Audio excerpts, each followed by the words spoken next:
Hello, everyone. How's it going?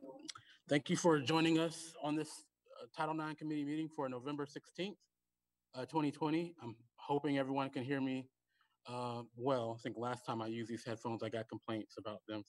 So people can just give me a thumbs up if everyone can hear me clearly. Okay, good. All right. So thank you, everyone, for joining us for this Title IX committee meeting at our new time of 3 o'clock. So I'll go ahead and quickly get started with the agenda. So first up is the approval of the 10/16 minutes. I'm sorry, the 10/19 Title IX committee meeting minutes. So I'll give you all a couple of minutes to review those, and we'll go from there.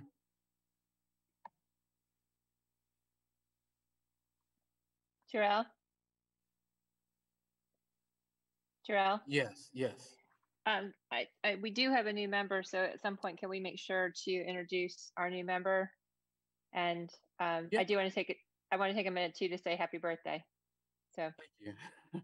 Yeah, so we'll let the new member introduce themselves after the approval of the minutes. Thank you, Lisa. Okay. Thank you.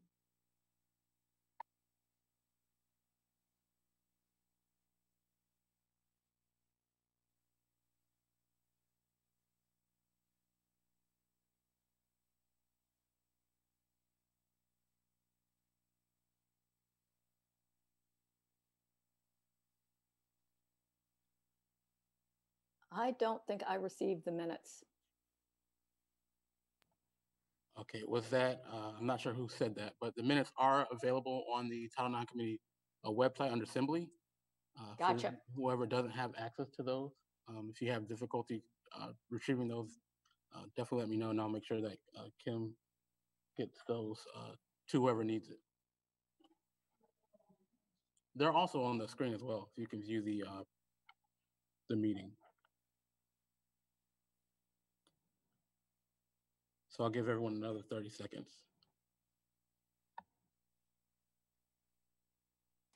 I'm going to trust the group so I don't hold everyone up.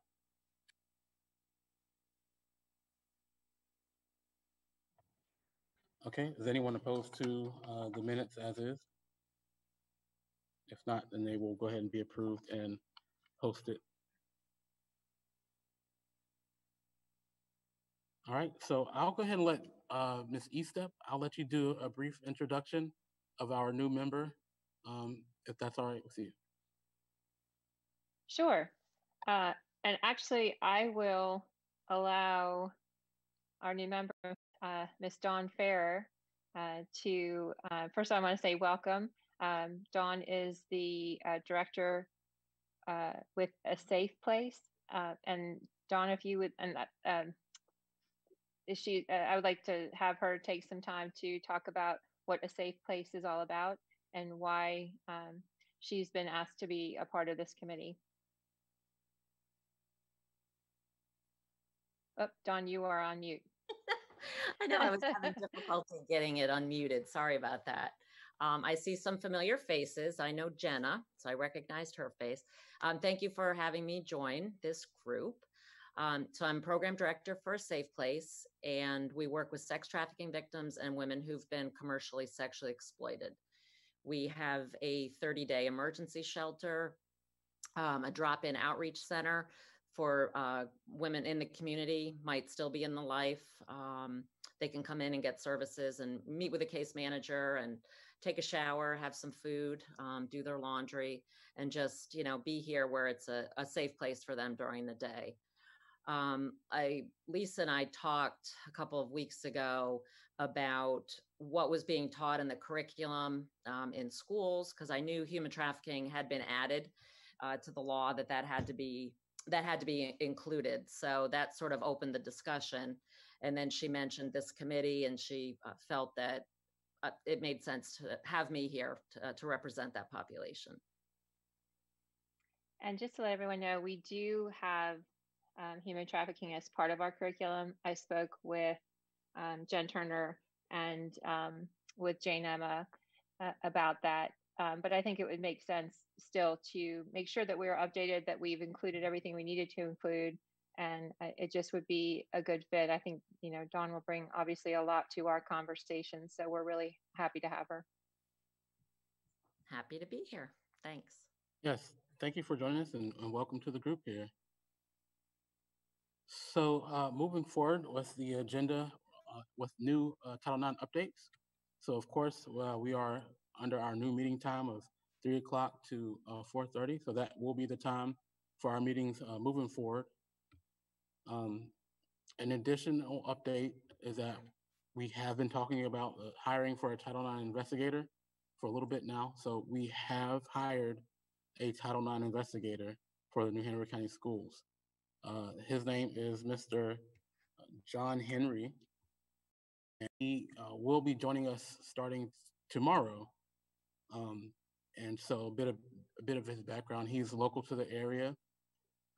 He is a retired colonel in the United States Marine Corps as an attorney, JAG officer in those ranks. So he has over 30 years of experience handling criminal allegations, including matters involving sexual assault, sexual harassment, and has a wide range of experience in handling various type of situations. So definitely excited to have him join. So he will be here starting tomorrow, and he's eager to hit the ground running. I think it will be a smooth, seamless transition in adding him to the group as well. In addition to updates, so I have been working with communications to be better about branding Title IX from the Hanover County Schools and sharing information and distributing information to the public and community at large. So we do have a presence from the communications office that will be present during our Title IX committee meetings to be able, even though we have minutes, but they will take what we talk about in the meeting here, and I'll work with them to, I guess, condense that information and put out important pieces or certain pieces to different constituents within the community, whether students, parents, and so forth, to be able to bring a brighter light and continue to share what New Hanover County Schools is doing from a Title IX perspective. So that's another addition that we're happy to have here. And so speaking with the communications office, we've been speaking about branding, particularly about logos. So I've been working with Caress to be able to develop a Title IX logo where people will know this is New Hanover County Schools and it's dealing with Title IX. So that's something that we're working on. Once we get some final pieces in place, I'll be able to share those with the committee to let you all know what that looks like moving forward. And the last Title IX update that I have is about the election. So we're not going to get too political here, but with a change in the president, oftentimes, there's definitely an impact in the role of Title IX, being that Title IX is within the Office of the Department of Education. The president is able to appoint who is in charge of that office and how they go about carrying out the agenda for the department. So as of now, of course, Joe Biden is going to be the president moving forward. So I would definitely anticipate a change from the Department of Education leadership, from Betsy DeVos to whoever's appointed. As I stated before, the Trump administration, their focus and goals under Title IX was a lot more focused on due process. And in that role, they definitely narrowed the scope of what conduct falls under Title IX and how we can respond to those things. So we were in a state of flux with the new regulations that we were waiting on for 6 months to a year, and those are finally here in August.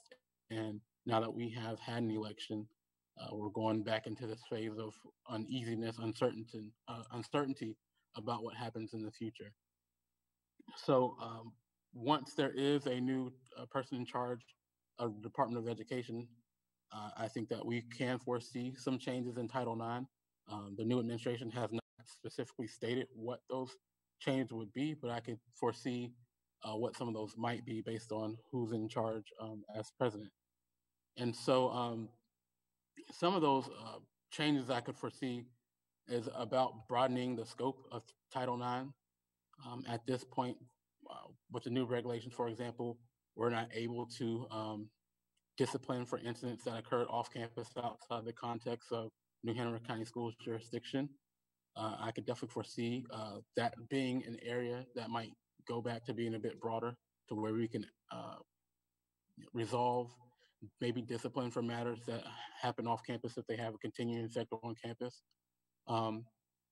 In addition to that, I could foresee the actual definition of sexual harassment under Title IX that had really been narrowed under the current administration, maybe being a bit broader again. So that's another area where I think we could see some changes from the last administration to the upcoming administration. I know some people have debated about whether the new administration would completely just take away the August Title IX regulation updates. I don't foresee that.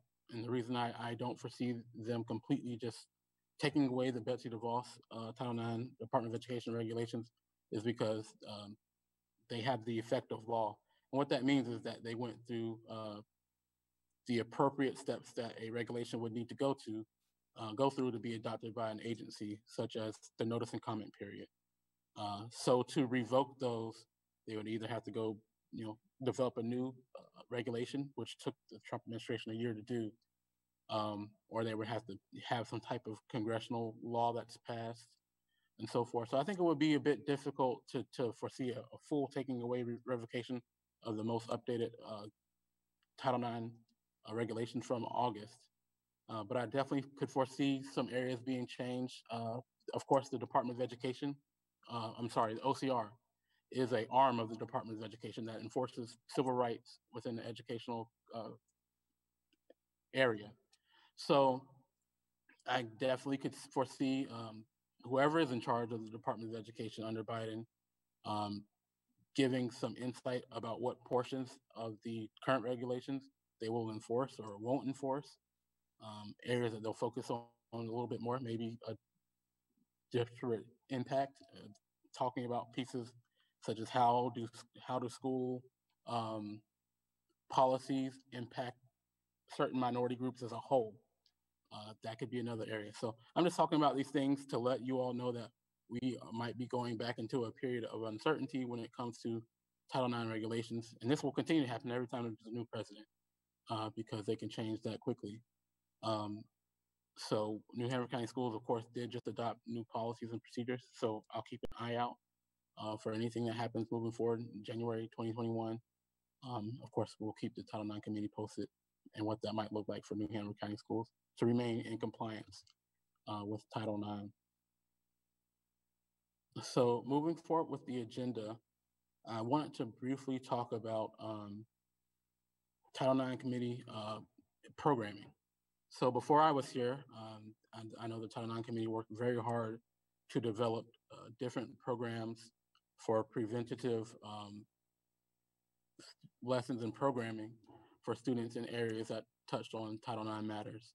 And one of those is Safer, Smarter Kids. So Safer, Smarter Kids is a program that is for elementary students, and it was to be rolled out in spring 2021. But of course, here we are in the middle of a pandemic, and so school does not look like what we're accustomed to at this point. Due to the rollout being scheduled for spring 2021, we have had discussions within student support about what that looks like, particularly Safer, Smarter Kids moving forward. Due to the nature of the programming, it does touch on matters that are within the realm of Title IX. We were debating if it would be best to hold off on the rollout of Safer, Smarter Kids in January 21, or what that will look like until students are in person full time. And the reason for that is because of the sensitive nature that the conversations, it could, re-traumatize someone that might have been a survivor of any type of Title IX incident. So those are some of the considerations that we were making in this conversation. So currently, as it stands, we're supposed to roll out Safer, Smart Kids in spring 2021. And some of the discussion that we've had within student support and other partners that we've been working with is maybe for the spring, we do a pilot program that will be one grade level only, instead of having Safer Smarter Kids be available to the entire school. And some of the concern was having a virtual rollout. If we have a virtual rollout of Safer Smarter Kids in the spring, if a student is traumatized or re-traumatized based on any conversations or any material, would we be able to have support pieces available to them to work with them? We're concerned that if there's a virtual rollout, we won't have those persons available from a support perspective to work with those students. So those are some of the considerations. So yes, we talked about having maybe a pilot program that's available to one grade level only instead of the entire school. Also, we talked about maybe having a virtual rollout, but the participation would be opt-in as well. So therefore, the parents can make the decision on their own.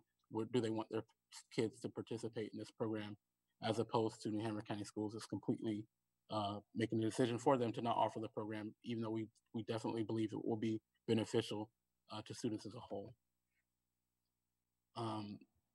So those are some of the conversations we're having. I just wanted to let you all know, inform you all as a committee, that those were some of the concerns, particularly about Safer Smarter Kids, being that it's dealing with elementary students. So moving forward with the agenda, I want to talk about the Title IX look back. So of course, at the last meeting, Nelson and Lisa presented about what the Title IX committee has done since the inception in 2019, spring 2019. So brief overview, of course, some of the accomplishments is that we've hired a Title IX coordinator, myself. We've established new Title IX policies and procedures. We have hired for a Title IX investigator, and we have increased programming for students in this area, developed new programming, some already in place, and working on some in the future, such as Safer Smarter Kids. So those are some of the accomplishments that I think were most pertinent to what the Title IX committee has done since its inception. So I think you all have done a great job. Before I got here, I think since I've been here, we've definitely done a lot of good work in setting a foundation for compliance for Title IX. So the next question is, what do we do moving forward? So we were going to have a breakout session to discuss this, but legally, if we do a breakout session, then we're having is this a public meeting or whatnot? So we're going to have this discussion about next steps for the Title IX committee, just in the open with everyone involved, to prevent any type of issues with having a closed session or anything like that. So what I want to talk about moving forward is what are your ideas and thoughts about what we're doing well and what we can improve on? So if anyone has ideas about or thoughts or about what we're doing well, definitely feel free to unmute yourself so we can talk about those things as a whole. Drew, I'll go ahead and try to get the ball rolling. I definitely want to look at two things. I'd like to begin by taking a look at who's around, who's at the table, and who we might be missing. I'd like to think about adding a student piece, just to make sure that we're getting that voice. Because I mean, that's kind of what we're trying to penetrate. And I want to look at adding a teacher to our committee to make sure, and maybe one from each level, elementary, middle, and high school. I think that's something that is important. And then I would also like to look at sort of maybe doing some kind of Title IX audit. I want to know how our training is penetrating. I want to make sure that, just do an annual compliance check, make sure that we're in compliance. I know Stephanie Craybill emailed the committee. She wants to expand that conversation. Let's make sure our facilities, our practice times, let's make sure that the sport component, the physical component to Title IX, let's make sure we're we're doing all those things. Let's be proactive rather than waiting until somebody comes and says, hey, we have this problem. Let's find it ourselves. And I really want the committee to do some of that as we move forward. I know we also talked about meeting times. I think, once a quarter, maybe once every other month is probably where we need to be meeting. Love to hear some people's thoughts. So I definitely thank you for your points there, Nelson. So I definitely do have those matters in our discussion today. If anyone wants to make a comment about Nelson's point, feel free to unmute yourself and definitely provide some insight about what you think we're doing well, or just responding to Nelson's comment there. I am really proud of what we've accomplished here, especially given that we're dealing with this pandemic and that we're having to do this in ways that were not how we expected to be working, and trying to overcome these challenges of rolling things out. One thing that we talked about from the very beginning was gathering data and doing surveys of students and families. And that's something that I'd really like to see us do. I think it's a shame that we didn't get that baseline before we got started on this. But I think sooner rather than later, we need to look at doing that so we do have some sort of baseline and we get a better idea of how much we're improving as we implement these new programs and procedures. And I'm especially proud of what we've done on the LGBT front. I just want to put that out there, and I look forward to a new administration giving us the opportunity to expand that further so that we have all of our students really feeling safe and included. Yeah, thank you for the comment there, Ms. Cohen. So definitely, I agree. We definitely want to be data-driven, and being able to be data-driven means we have to collect the data. So I know there have been discussions about the survey and whatnot moving forward, but I think this is a good time to reapproach those questions about how we best go collect that data. So I agree. I think that's an area that we can continue to pick up on, even though the pandemic hurt us a bit there. But yeah, and support for the LGBTQ community. I definitely think this is one of the areas where you've definitely improved upon as well. Making sure, I think that's something that New Hampshire County Schools is on the forefront of. And hopefully have an environment where everyone feels safe and comfortable, since everyone's here as a student to get their education. That's what we want to do, set a foundation for that. So yeah, we will continue to support the community through our building tolerance, because in addition to educating, we're also trying to build better citizens at the same time. And I think all of that is possible through these programs and what we've been doing. So thank you for the comment there, Ms. Cohen. Anyone else have any comments about what we've been doing good, and areas that they foresee us picking back up on, or new areas that we would delve into moving forward? If not, I'll continue with other questions that I have here. I think overall it's been really impressive to see the development that you've and the progress you've made with some alterations to the curriculum component. And so seeing data related to that's going to be really interesting. Sitting at the college level, one of the things that's always really on my mind is the K through 12, because that feeds right into us. And if we don't take an opportunity to educate at that level, they come in cold and don't have a good perspective here. And so that's one of the things I really value that's come out of this this committee, and I'd like to see sort of continue going forward. Thank you. Yeah, so I think that that's an area where we could also partner on, since we are essentially feeders for colleges.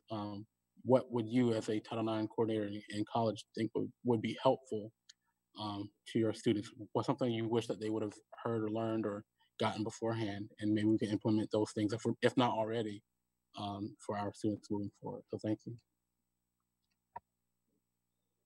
I would just say that remembering where we were at the very beginning, and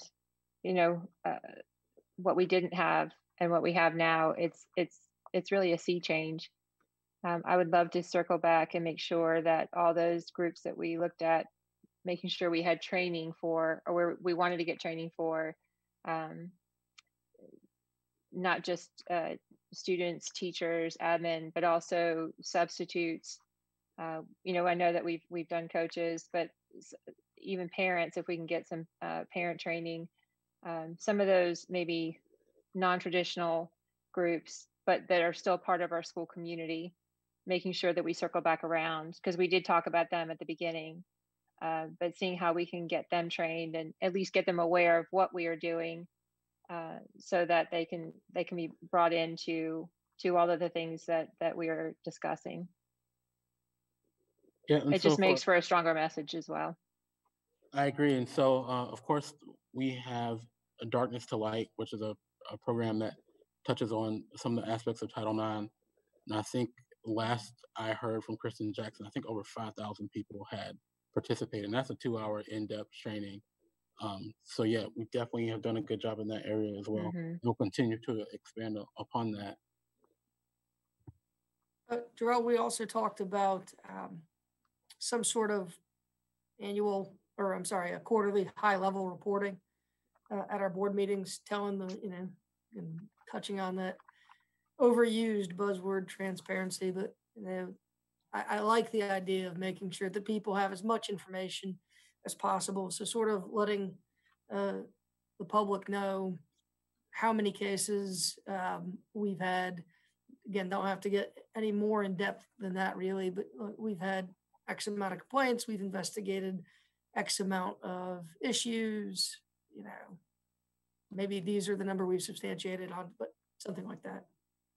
Well, what I would like to do is maybe see some non-traditional reporting on that, going and talking to the students and seeing what their understanding is of what is Title IX, what is your understanding, what did you think, get like a post-mortem on the training from those different groups to get their understanding and kind of put that together. So is it a pre and a post-mortem? So they, you know, kind of get that data as well to see how they're responding to the training. I think that would also be very helpful. So we know that what we're doing is working. Yeah, so I'm writing these notes at the same time. So if I'm quiet after someone makes a comment, that's because I'm jotting the notes down there. I'd also like to just respond quickly to Nelson saying we'd like to get to meeting quarterly. I don't think we're there yet, especially we're talking about finally gathering some data, and also as probably pretty soon we're going to be getting some new direction from higher up. So we may be looking at some changes in what our policies need to be. So that might be an ultimate goal, but I think we still have a good bit of work. And just like Lisa said, going back and making sure that nothing fell through the cracks, especially since we had this pandemic fall on us. I think we need to go back and really check and make sure all of those important things that we came up with, that we're checking all those boxes. Okay, so yeah, so the decision I don't believe is 100% in stone. I think we're just talking about what how we move forward. So I have that in the notes, and we'll continue those discussions about meeting frequency. So continuing with the look back discussion, I wanted to talk about what else we could be doing. So I know we have made points about collecting data and things such as that. Is there anyone else that would like to talk about some points that areas that they would like to see us start to target, or things that we could be doing in addition before I continue to move on? One more. Yeah. The elephant in the room in all of this is, one of the reasons this got started is because of all of those historic cases and allegations.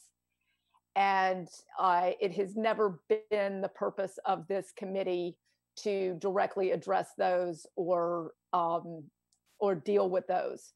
But I do think that we need to talk about in a general way where the system fell short, and make sure that we are plugging all of those cracks that these students and families fell through. Because that ultimately is our goal, is to make sure that that doesn't happen again. And we've never really talked about that. I know it's very sensitive because we can't be public about the details of these cases. We are not trying to specifically address those cases individually. But the reality is, if we don't look at the mistakes made in the past, we're not going to avoid them in the future. So I don't have a good sense of how we do that, but I think at some point that work needs to be done, and we need to figure out a way to do that in a sensitive way in order to not make those mistakes again, but also to regain the trust of our community, because I think that that is important. It doesn't matter how good a job we do protecting the kids. If people don't trust us with this, we're going to have a difficult time doing that job. Yeah, and I think that in response to that point, I think that some of the things that we've done since then are because we've realized there's some areas where we could have improved upon, such as hiring the investigator. So at this point, we have a district of 26,000 students, roughly, with myself, who can serve as an investigator, hired a Title IX investigator, and Dennis Wooten, who's an employee relations investigator, who will soon be cross-trained for Title IX complaints if need be. So I think for a school district to have 3 different investigators is something I haven't heard of. Heard of that in the college area, but definitely not in a K-12 school district. So I think those are some examples. Ensuring up HR. Some of those are examples of us realizing what areas needed some more work, and us doing that. I definitely think we could have discussions on what that looks like. We're not here to answer that question today, but between Dr. Faust, Ms. Eastep, the other board members, and Dr. Faust, we can definitely have conversations about how we go about providing that information to the public without any other unforeseen circumstances in that discussion at the same time. I think Nelson, I think you just unmuted yourself. Did you want to have a comment or? No, I think that's a valid point. I feel like we, in creating a Title IX committee, and some of the administrative changes that have been made over the past year, I'm not sure what else we can say about what happened. There are, as Leslie mentioned, I think we have to start talking, there are legal implications about those conversations. And I think we have to start talking about and continue to talk about how important this is and all the progress that we have made.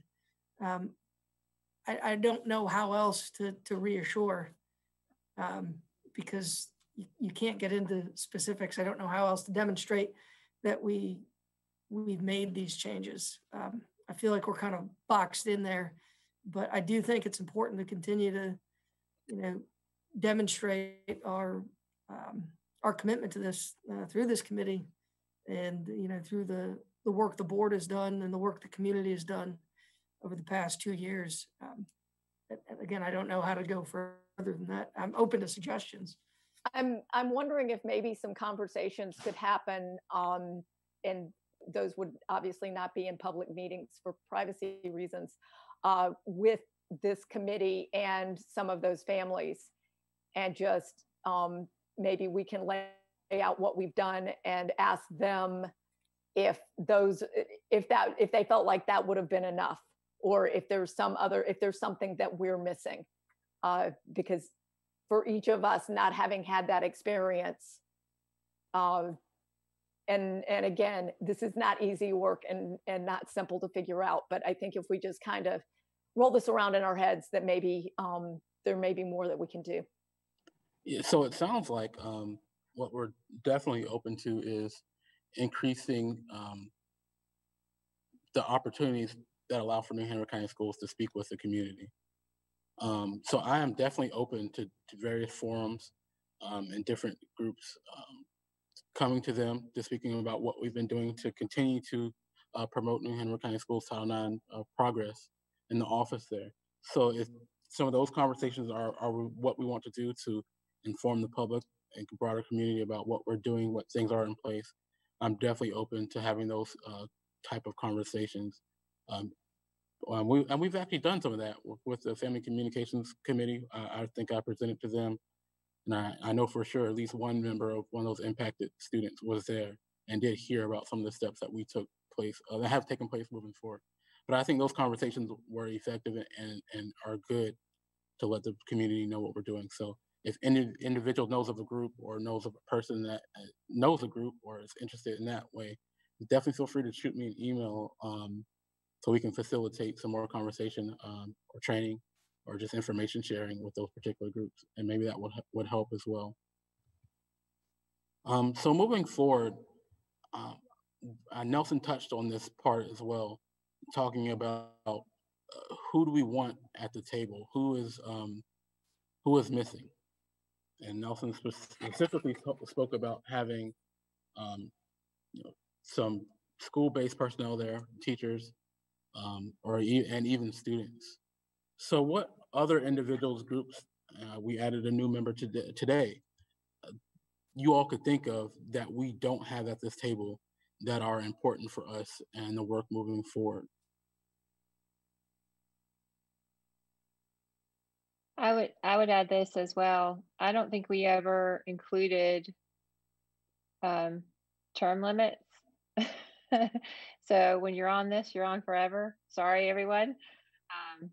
But I do think that it's that would be important too. So especially for some of our school-based personnel, I know that this is great work, but you may have other committees that you might want to roll onto. So if we might want to consider that, or you might want to, not we, you all might want to consider that moving forward. Do you want to consider this to be time limited for our community-based organizations? If you want to appoint somebody else to the role that you're serving now, so that we can still have your wisdom on this committee, I think that would be great. If there are other organizations that also want to participate moving forward, I think that it would also be great. To me, it's always been a case of the more the merrier, because it's shared wisdom. It makes us stronger. But would a term limit make some sense? Like 2 years, and then especially for school-based personnel, so there's not this sort of unending role that you're playing. Yeah, and so I have that in my notes here as well. How do we determine what term limits are? First of all, do we want them? If we do have term limits, how long does a member serve, or does a person serve? How long is a term? Then if we determine that, how do we decide who is a part of those discussions, and what members are part of the group as well? So I do have those discussions. We don't have to answer that question today, but I definitely think having a process for establishing membership and removal of membership, not in a negative sense, but just understand that a person might be at the beginning, be a part of it at the beginning, and might need to move off for various reasons. So we want to have a better process for how we go about doing that. So that's another area that we all discussed that I think that would be definitely helpful for the community moving forward, to establish membership in that way. But also, speaking of membership, one, I think would be very important to have some type of student voice, student presence as a part of this committee. I know that there are some high schools, at least one in particular, that has a student population that is very eager to be in some of these discussions as it impacts Title IX. And so other schools have, safe promise clubs. So I think that there is a student population out there that will be willing to be a part of the Title IX committee, to add a student voice and different perspectives that none of us are able to provide. So I would definitely welcome students to this conversation and discussion, get their thoughts. Does anyone have any thoughts or concerns about any students being a part of this Title IX committee?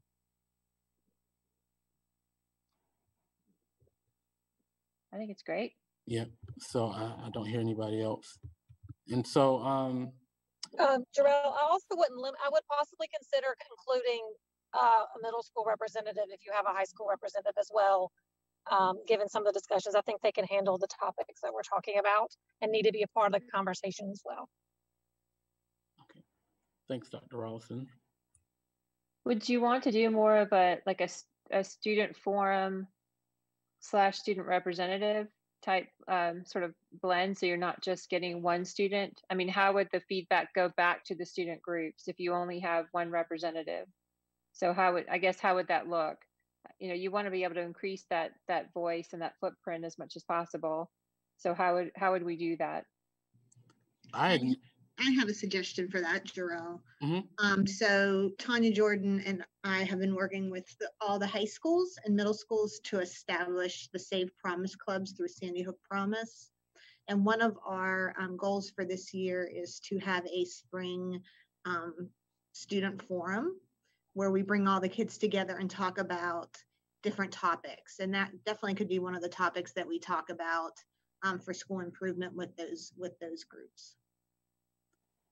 Yeah, I think that would be a great idea. I think that would be a way to present the information to them to see what interests they have. I know with Safe Promise Clubs and different GSAs, that some schools do have GSAs. I think that would be a good step to see which individuals are interested in doing this. So I know we meet frequently, Ms. Jordan and Kristen. We definitely continue those conversations and figure out and plan that to make sure that we can do that, to see who would like to be a part of this discussions. Jarrell, I also had a insight around like data and just getting kind of some answers from the students, like a student feedback around like hotspot mapping that we do with Shifting Boundaries. It could be, I mean, it'd be a little different, obviously, this year with kids being at home and some being in school, but maybe like down the road doing some kind of like whole school culture hotspot mapping every grade level, because you get a lot of insight about classrooms, the school in general, the teachers, everything, and it's student feedback. Yeah, I think that's really good. I looked at, of course, your mapping as we were talking about programming, and I thought it was very informative. So I think that could be a good tool for us to be able to determine what's actually going on. Of course, we've established tracking Title IX cases from a central office perspective with S360 even before then. So that can only tell us so much. So I think that's going to be definitely a needed piece, and definitely collaborate in getting that together too. So thank you. So when it comes to student membership, the way I looked at it was essentially they would serve as any other person on the committee would. You know, they would be part of it. They would come to meetings. A student would come to the meetings, routine meetings, simply like any other person would. But when we have the focus groups or whatnot, we can figure out moving forward. But I think ultimately we all think it's a good decision to have students on there, as well as different employees, including middle school representatives, and I maybe even elementary representative, at least sharing some insights from that perspective. If we don't already have one on, I don't think we do. But yes. So moving forward with some other questions and topics that I had here, and one is, and this is probably something we should start at the beginning, but talking about what our focus is as a committee in general. For example, a mission statement. What exactly as a committee do we value? What do we want to accomplish as a whole? So I think it would be important for us to establish a mission statement that would help narrow our focus as a Title IX committee and help us stay on track for what we're trying to do here. So that's something that I have down, working on that. So of course, our original goal was to get Title IX, New Hanover County Schools in compliance. But I think we've definitely done that so far. And in speaking with the mission and the focus moving forward, speaking about what some of the goals are, for example, short-term goals, 3 to 6 month goals, but also talking about annual goals yearly moving forward. So we'll have conversations about what our focus is and trying to actually develop a mission statement and some values for this committee. I think that will help focus our work and better impact what direction we go in, what topics are for the Title IX committee, and what topics are for maybe the board or maybe Dr. Fowles, and so forth and so on. And also, I am seeing the comments down at the bottom. I will get distracted trying to read the comments and also keep my thought at the same time. But I do see the comments, and at the end of this, I'll go back through those and see if there's anything that needs to be answered in real time, or if it's something I need to follow up on with at a later date. And so, looking back through, are there any other comments about what goals look like for the 3 to 6 month to the year mark, or ideas about a mission statement? Popcorning, what are some things that you think the Title IX committee values, or some areas that you think we should continue to focus on in developing a mission statement? So we're not going to create the mission statement today, but we will continue to have that conversation. But I'm just curious to know, what are individual thoughts in real time right now about the values of the committee? Because I think that will be a good building block for the mission statement. I think in terms of a broad level perspective, I think the mission of the committee should be to continue to educate our students, workforce, and larger community about Title IX, and to maintain compliance through proactive work, like I talked about with the with sort of just the audit, because there are probably areas, when you have 26,000 students and 4,000 employees, where you're just missing something. You're not compliant for one reason or another, and it's not nefarious. It's a big system, and I think it takes constant monitoring in order to make sure that we're doing that. And I think the committee can help with that type of monitoring by asking the questions, by coming up with the surveys, by having all those groups at the table. That's sort of where I see it. I think that's a good point. I like the fact that you threw in, we want to continue to educate students and employees, but also you threw in communities. So Title IX doesn't necessarily force us to, educate the community, but we realize here in New Hanover County Schools that that's an area that is needed and that's important to us here. So I think that's a big part.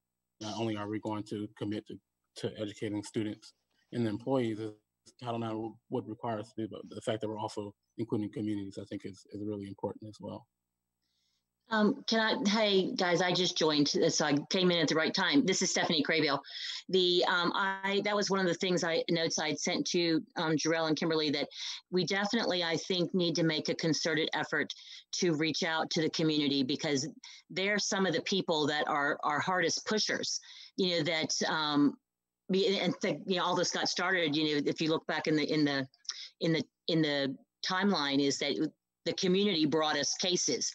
So we probably need to do some sort of easy town hall, something, or maybe even on New Hanover County Schools TV, like some sort of little brief something. But I think that will go a long way if we just throw them a bone and tell them the basics of what we've done. Maybe even share that timeline.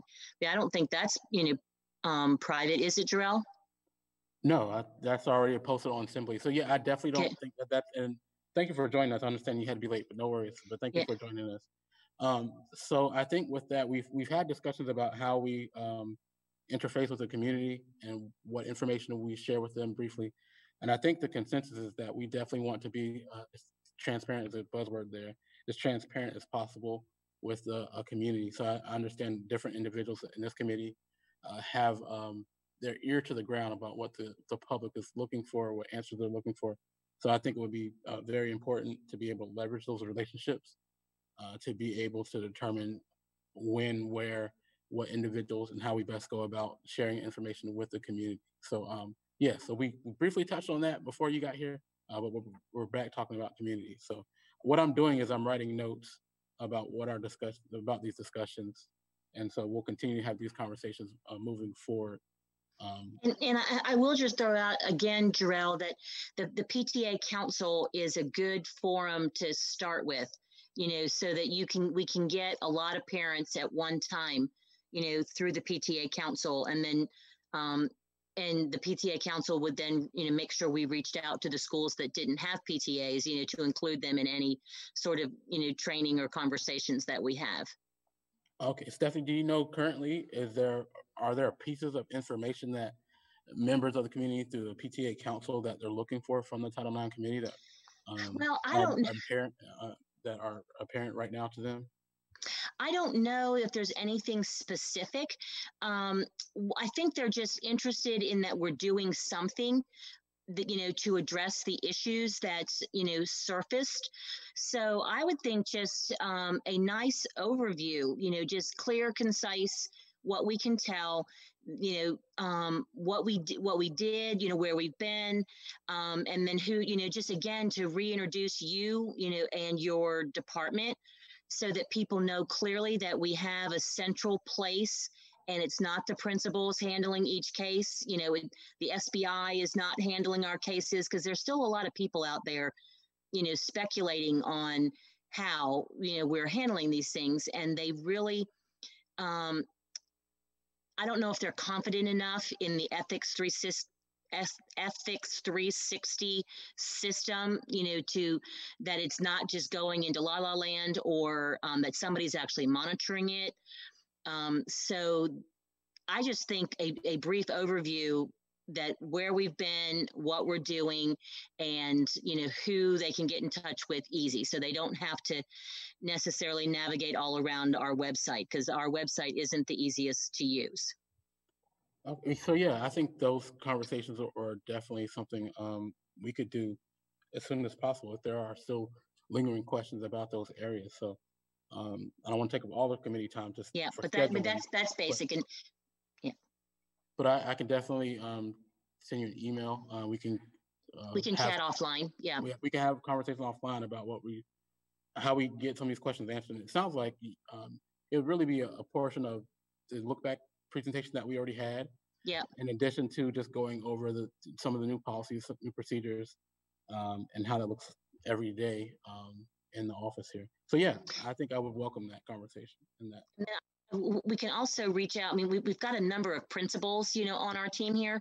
Mm-hmm. So principals may have a good idea of what might suit, their populations too, and we can use their input to frame the presentation to make sure that we get, because what happens in elementary, middle, and high are like different, they're not different, but, it's just parents' approach to it are just different, on that kind of thing. Okay. So any principal input would also probably be very relevant. Okay. So yeah, not to put anyone on the spot, Dr. Allison, Ms. McCarty, if you all have any follow-up ideas based on that conversation, definitely feel free to let us know. Maybe we can put together a group to really hound out some of these ideas quickly. And Amy Oots from elementary. Yes, yep, Amy Oots right there. So, okay, so I'll follow up with you, Stephanie. Okay, thank you. Get that ball rolling. Also have your questions, and I'll talk about them at the end. Okay. In a bit. So, I think we were talking about the 3 6-month, 1-year goals, and we were talking about the mission statement at the same time. So, are there any other ideas or conversations about what goals we have in the short term, 6 months, and the long term? Okay, so in that case.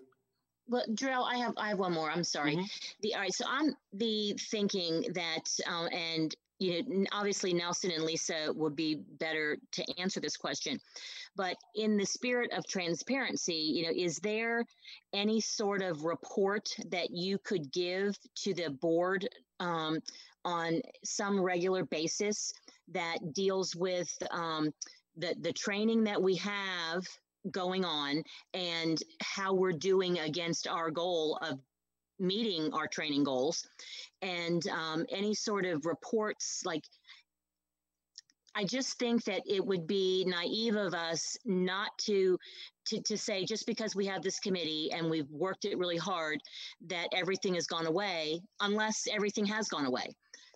So just sort of like statistics that, we're continuing to see this, they're in the process, we've closed them out, just so people and, teachers and parents understand that this is fluid and we're working it.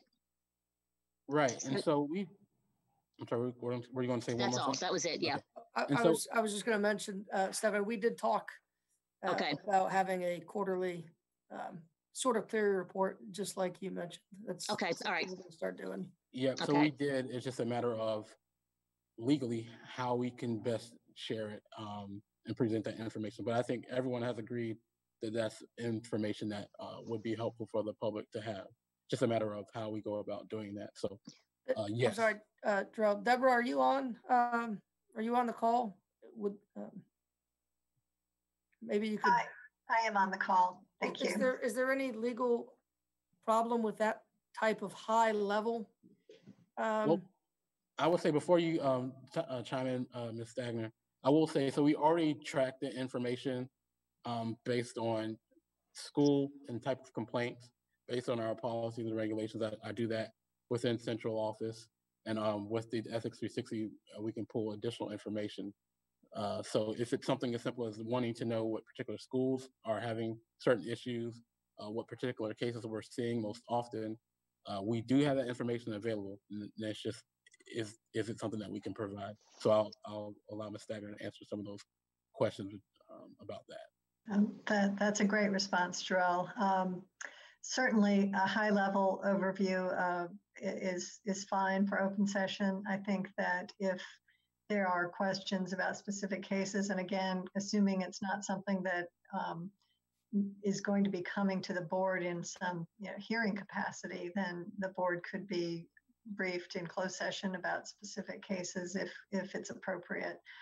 Those are really, we're going to have to look at that on a case-by-case basis. We don't want to get into anything that references specific students, specific staff members, ongoing litigation, that we really just need to stay away from those topics in open session.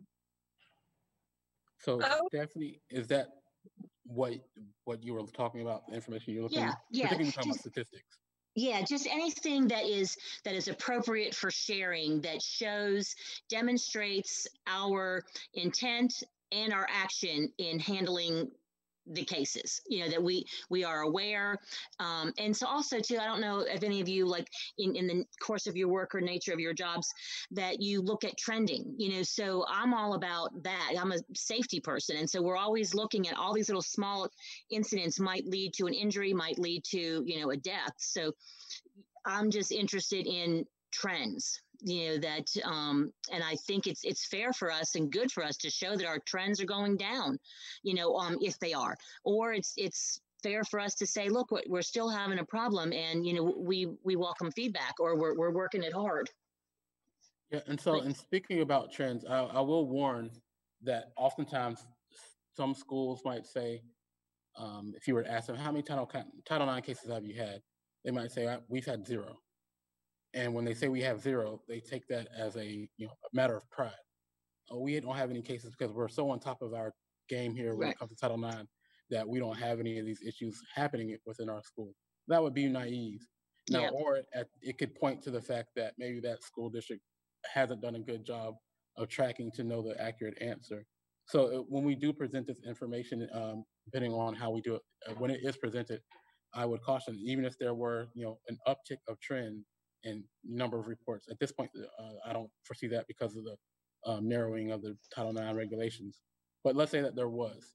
I don't think that the public or we should automatically assume that we're doing something wrong. I think on the alternative, we could look at it as an example of us having increased awareness of the Title IX office. So therefore, we've gotten more reports and things such as that. So I just wanted to provide that brief caveat about once we get to that point, how that might impact perception from the public.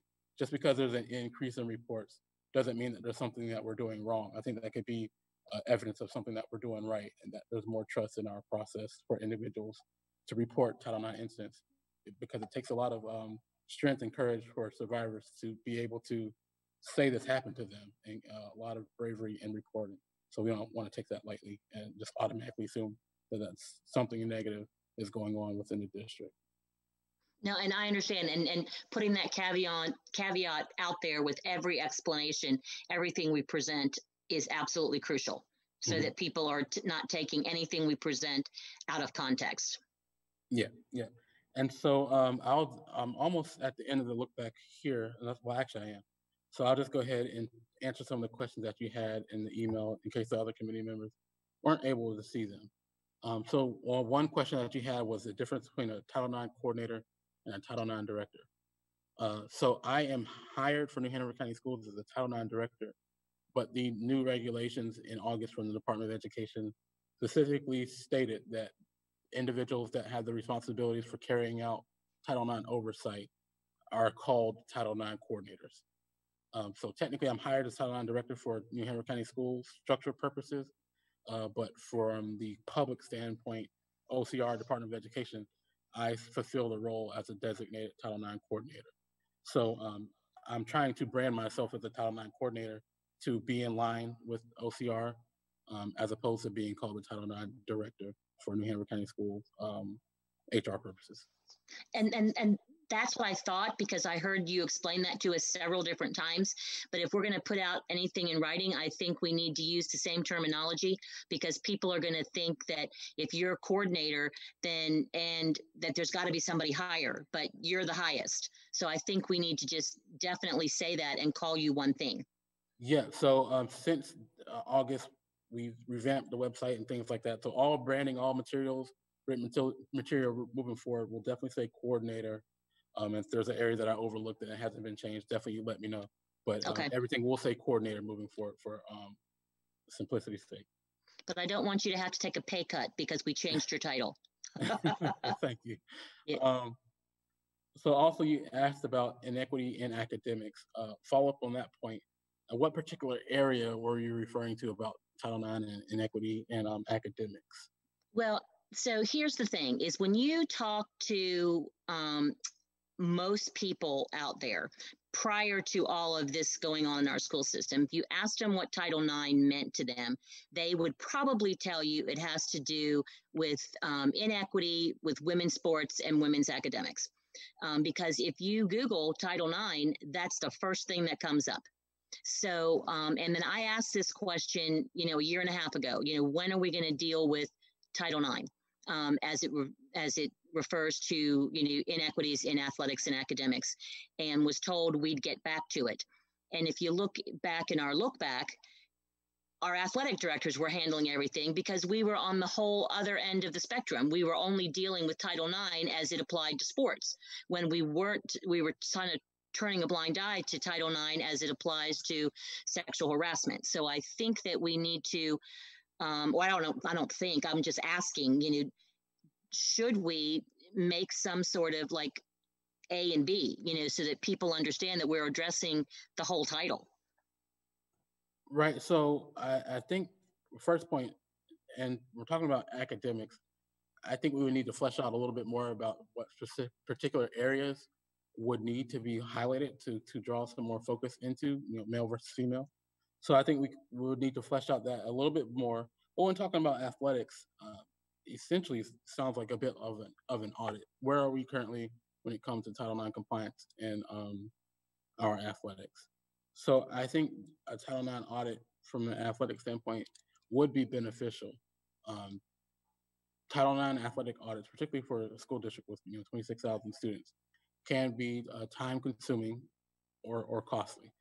And so the reason I say time consuming, it could take a time span of 6 months to a year to complete a audit of athletic program for Title IX. And the reason for that is because there are certain points that a school must go through to review the success of their Title IX compliance. And it's pretty detailed, such as actually viewing facilities, doing walkthroughs, getting numbers, looking at data. So it's not a simple question of are we in compliance or not. It's a laundry list, as they use in the Title IX world, of factors that lead to the ultimate answer of yes or no. But there could still be some gray area in there as well. So I think definitely an audit of our athletics would be beneficial. I do have the skill set to be able to do it. If I were to do it, it would definitely take a good while. We have to go through all the schools and have to actually walk through hands-on at each of these locations. It's not a simple answer. So I could do that. I know other school districts have outsourced that and hired some other company to do the audit for them. But I do think it would be beneficial so that we're not on the back end of a complaint, Right. and trying to get in compliance. We did have a complaint, and I can't remember how many years ago, maybe like 10 years ago. Lisa may have more of a background than that, but we have had an ORC complaint and an investigation. So, and I'm not suggesting that we drop everything we're doing and do this audit. I'm just suggesting that perhaps, you suggest to Dr. Faust and the board that we address it in our strategic plan, that's coming up. That but I just think we need to have it in our Title IX plan somewhere that we will be addressing it in whatever fashion we deem is appropriate. And I haven't heard. I think what it could. Sorry, I think what it could be is maybe one of those short-term goals from the committee as a recommendation to the board. And Jarrell, you would have to decide whether or not that could fit into and whether or not you would have the capacity to do that with all that you have to do now, with John Henry coming on. Would that allow you the time over the course of the next year to be able to perform that? So, but that's just up for discussion. Would that be an appropriate short-term goal for this committee to recommend to the board? I think it would be beneficial. So how about I show the committee what an audit would look like, what pieces would be incorporated, what areas OCR looks at when it comes to equity in sports under Title IX. So how about we plan for me to present that information maybe at the next committee meeting. And then once the committee has that information of what it looks like, what areas are even considered in the 13 factors that OCR would look at for Title IX compliance, then we can have a better understanding of how that works. So. And I think that would be great. And Jarrell, yes. Are you aware of any discrimination amongst the males, female athletics? I am not. When it comes to there has not been a specific complaint since I've been here about athletics, but I have definitely been in touch with particularly New Hanover High School because they use Legion Stadium. So I have been in touch with certain athletic directors and certain community groups to talk about how maybe one additional piece of equipment might impact overall compliance. So they have made considerations to make sure it doesn't impact Title IX, what New Hampshire County Schools is doing, but I haven't received a complaint.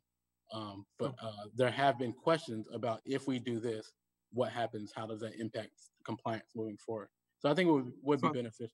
Go ahead, Dr. I think you might want to get Al O'Brien. He's also our district athletic director. Yes, involved in that. Yes, yeah, and I was just going to suggest that as well, because some of the things that I haven't heard any specific things, but the big thing that always comes up is use of the field house weight rooms. That all the athletic directors, anybody can use this, but you really can't. It's when you look at push comes to shove, they don't allow girls in their weight room in the field house. And the secondary weight room isn't always as good as the first weight room. And the big problem we had in years past was with our locker room facilities. And I think we've addressed all that, but it just certainly can't hurt to pay more attention. And I think Mr. O'Brien would be a very good person to coordinate that at this point. Yeah, I agree. And so me and Al have definitely had conversations anytime he hears of a school wanting to make some type of change that impacts athletics and gender. He definitely needs to run it by me to get ideas and thoughts So we've definitely had those conversations beforehand, but we can pick those up a bit more formally. I don't have any problem with that, and I think he would definitely be a good resource. So what I'll do is I will add that to the next agenda, just to give an overview of what that looks like from athletic Title IX compliance, and we'll continue from there. I just want to add one thing to that. I put this in the comments, but I had a cheerleading coach come to me, and she was very frustrated that there was no, as a cheerleading coach, she was working on a volunteer basis. She received no extra pay for that, even though she put in all of the hours that any other competitive sports coach was putting in. And she did not have money for her cheerleaders to compete beyond the area, which meant that those girls did not have the access to scholarships and other opportunities. And so she was very frustrated with that. And that, at least on the surface, looks like it could be a Title IX issue. Yeah, so it depends on how, it depends. So cheerleading is a unique area, and OCR has not officially recognized it to be a sport. But I don't want to get too deep into the actual, facts of that particular case. So definitely, if that coach wants to contact me as a Title IX coordinator to speak about it in more detail, we can. But in general, for cheerleading to be a sport, it's the same thing in colleges like esports. These are areas where they haven't 100% specifically designated those to be competitive enough. And so there are certain factors when it comes to cheerleading. Just having a cheer team at football games will not allow that team to necessarily be considered a sport under Title IX. There has to be more competitive element to it. So it's kind of a catch-22 because the competitions are there available, and there are other school systems around the state who are competing. New Hanover County hasn't been able to do that because it's not treated as a sport for them to go out and compete. So yeah, it's something we need to visit. Yeah, I think it would be best to have that coach contact me for a more in-depth review of that particular matter. But yeah, so thank you for providing me that information. And it's the same, Jarrell, with gymnastics. Almost all the schools have gymnastics teams that are not sponsored by the school. Sometimes the athletic boosters help them along with competition fees or uniforms and that kind of stuff. But when they go to matches to compete, they use the name of their schools, even though they're not a school sponsored team. So yeah. I think some of that has to do with, is it a club sport? Versus is it recognized by the North Carolina Athletics Association? So that's why I definitely believe that, we get Al involved to make sure that first we are recognizing those individuals. Not saying that we should not do anything with club, but there are some different parameters surrounding club sports versus the ones that are recognized by the North Carolina Athletic Association. And I think also when I do the overview of Title IX athletics and equity compliance, I think that will give some more insight. So we were talking about whether cheerleading and gymnastics is a sport under Title IX. We're talking about opportunities, and then also this point about funding, how much funding they get. We're talking about the treatment. So those are two different aspects. You have opportunities on one hand. That's when most people think about, do girls have the same opportunities as boys, the number of spots available? And then you have the treatment aspect of, okay, are boys getting more practice time, better facilities? So that's how it's broken down. But I think when I present information at the next meeting about what Title IX compliance looks like in an equity context, in an athletic context, there'll be some more insight. But all of those pieces we can definitely look into.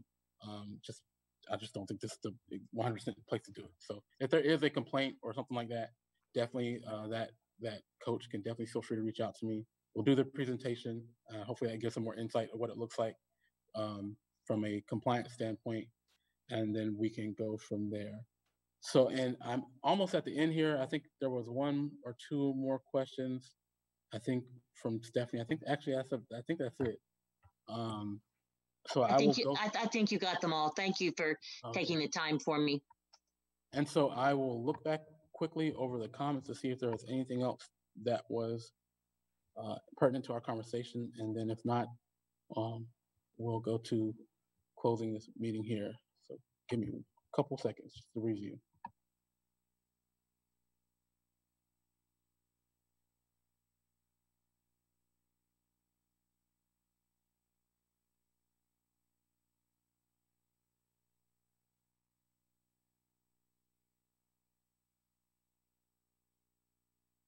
Okay, it looks like there were no other comments regarding our meeting here today. So if there are nothing else that anyone needs to say, I will go ahead and consider this meeting to be concluded. And the next meeting date is scheduled for when, Kim? January 11th. Okay, and so the reason for January 11th is because, of course, holiday season is coming up. And so we decided to cancel the December meeting, and our regularly scheduled meeting in January would have fallen on MLK holiday. So we thought the best approach would be to just cancel December and move up the January meeting. So January 11th at 3 o'clock is our next scheduled Title IX committee meeting date. Of course, we'll provide that information beforehand along with the agenda as well. So thank you everyone for joining. I appreciate your all's time. Thank you. I thought this was a great discussion. All right, well, adios. See you guys.